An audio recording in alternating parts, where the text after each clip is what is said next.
I didn't want the paternity test. Let me start there. I didn't want it. I didn't ask for it.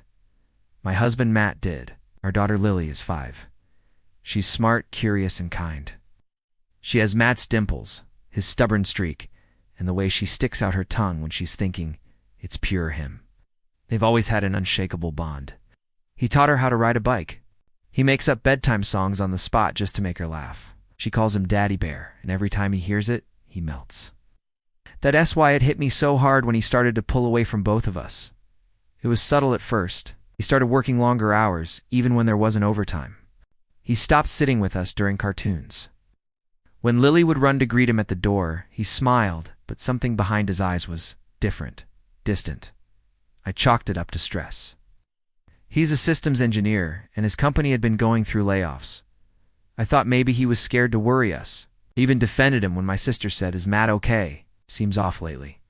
Then one night after Lily had gone to bed, he sat me down and said, "I need to tell you something, and I don't want you to freak out."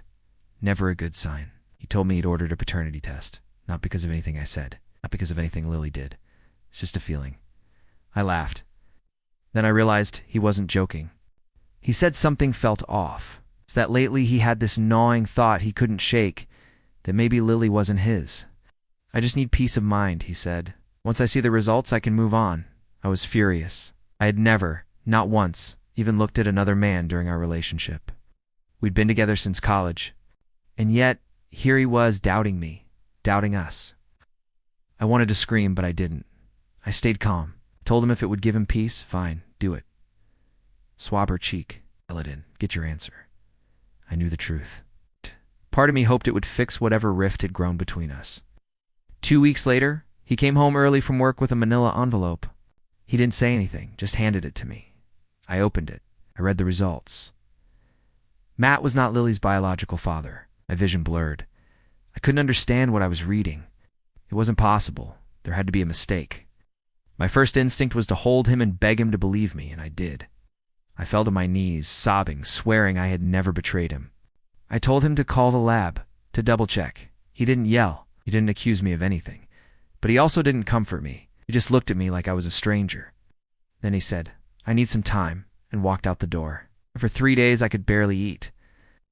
I sat on the floor in our bedroom holding Lily's baby pictures, whispering to them like they'd talk back. How could a test say he wasn't her dad? There had to be a reason.